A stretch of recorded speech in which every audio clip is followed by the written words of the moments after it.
covered before, hat means horror comic book. Now, I like slashers. I love slasher movies. I think as horror movies go, they're the best. Your killer goes out and he kills. I don't need no backstory. I don't need no nonsense. That's why Friday the 13th is so good. Guy kills people that come to the camp.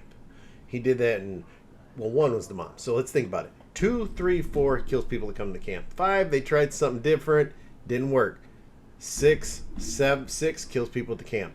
7 kills people at the camp, but this girl's got the telekinesis. It was okay. 8, he kills a lot of people on a boat headed to New York, but it's still the same thing. He's killing horny teenagers. 9, that went a little off the rails, but I enjoyed it. You know, they tried to kind of tell you how he can be reborn and everything. 10, he went to space. Did the reboot, killing people at the camp, and because the litigation hasn't gone there.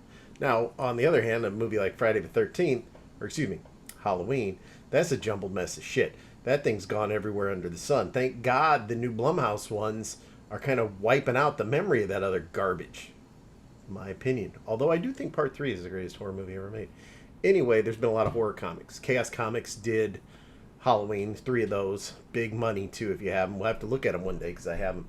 You know, of course, my favorite of all time is The Faust by Tim Vigil. It's pretty much a horror comic. Also a movie by Brian Yunza, adapted from the comic. Freddy's had comic books. Marvel, actually, did a few Freddy magazines. Jason's had comics. Leatherface. There's, of course, the infamous... Ash has had so many under the sun, he still has them. There's even the Ash versus Freddy versus Jason. All this stuff. Well, my pick for a slasher comic is The Maniac of New York. Let's get it off the glare. This is the trade paperback. This is the first trade paperback. This one is called The Death Train. It's about Maniac Henry. Not Henry. Maniac Harry. God, I'm an idiot. And little known behind the scene fact, I already filmed the going through it, so you think I would remember that better. Maniac Harry, I don't know why I want to call him Henry. Probably because I'm a big fan of Henry Portrait of a Serial Killer, which you can see behind me. Anyway, no origin, no rhyme, no reason. It gets alluded to a little bit here and there. Maybe we're going to figure it out where he came from. Maybe not. You know, as a sequel, it's the comics of the sequel are done. The trade paperback comes out, I believe, this week or next week. That one's The Bronx is Burning. But this is the first Maniac of New York. First time you see Maniac Harry. You meet the cops on the task force assigned to him. Why don't we take a quick look at it? Here it is, The Maniac of New York. Like I said, Volume 2 comes out this week or next week. It was The Bronx is Burning. They collect them. You can buy the original issues. They got about 10 covers each. But they're all pretty cool horror homage covers. But that's the present, or that's the future, actually. This is the past. This is, excuse me, the first collected edition, Volume 1 of The Maniac of New York. This one is entitled The Death Train. Maniac Harry is inhuman, unkillable, and unstoppable, which is why the authorities' solution has been to ignore him and let New York adapt to a world where death can strike at any minute. When Maniac Harry starts killing his way through the subway system, trauma-hunted police aide Gina Green and disgraced New York PD detective Zelda Pettibone are determined to go rogue and destroy him. But how can you fight a monster when you can't fight City Hall? This collects the first miniseries from Elliot Kahn and Andrea Muti. Forgive me if I pronounced your name wrong. From Aftershock Comics. It's a very good title. Let's take a look at it here. Got some junk on my desk. Heads in the Sand. See, it kind of starts out in 2016, from what we can tell. Or maybe it's 2017. No, it'd be 2016, because the New York clock just went dingy-dingy on the New Year. And that's the first time you see the Maniac. A lot of people kind of forgot about him because it turns out he killed 79 people, including 6 police officers. He just hacked and slashed their way through all of them. Just murdered them, and the mayor was like, you know, we got to figure out what's causing this. Let's, blah, blah, blah, you know, your standard, we have no idea. Now we flash forward to 2020. And we see our 2 main detectives, and they have just assigned our lovely Gina to be the head of the Maniac Task Force. Turns out the task force room is a desk, and the task force consists of her. It consists of her because, you know, it's been like multiple years and no one's caught anything. Now, as we head over here, we meet Zelda. She She dimed out a couple of dirty cops, so they pretty much all hate her. But she keeps a big file on the Maniac. So Gene Astor's like, "Why don't you join the Maniac team? You know, which the team would be them." And they kind of go. They've both seen him, so that's what makes them. They've seen him and they've survived, which makes it kind of high. Well, the town right now is all worried about making a whole new massive like subway station, a new train. And just randomly, it's the city's first fully automated train, and the Maniac gets on it. Kind of just pops up every now and again. You can see the artwork, very Jason-esque, so to speak. And he goes on the subway train, and he just, he kills everybody. That's what he does. He don't talk, he kills people. And, there's people that are writing books about the Maniac. Psychiatrists have their theories.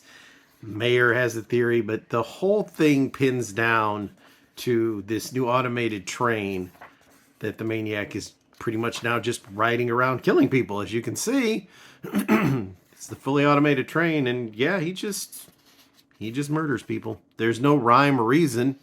He just does it. This was when Zelda was here, saw this cop, killed a kid. She doesn't back him, he kind of learned out about her.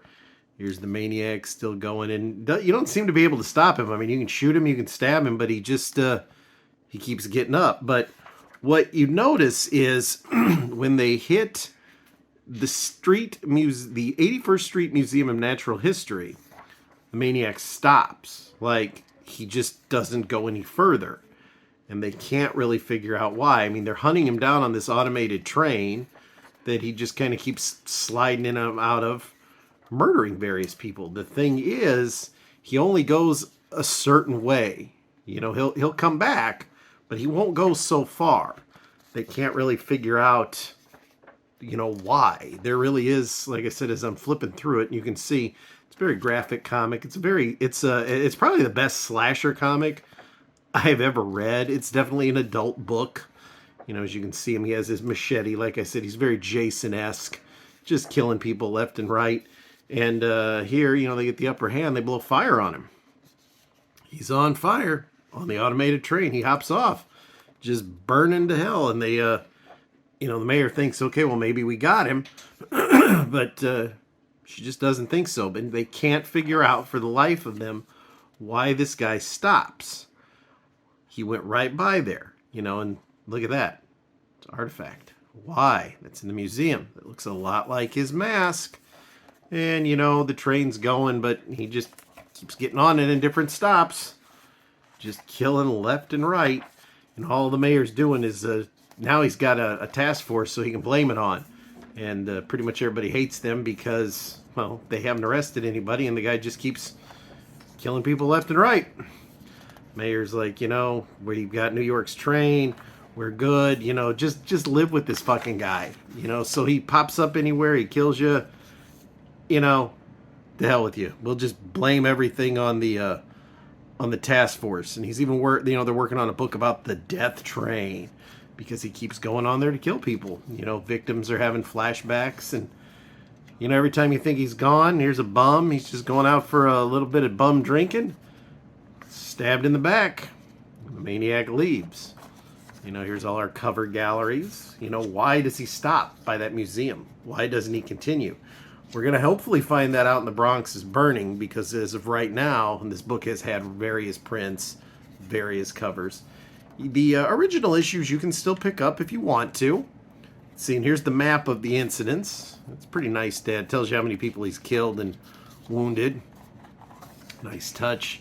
A little interview here. Talk a little about the mask, character design. Here's some sketches. I always like what they do on this. The Maniac of New York, The Bronx is Burning, that's coming next. Like I said, you should be able to get it now. But this is the first one, Maniac Harry. Why does he not kill past this set on the train? Who is he?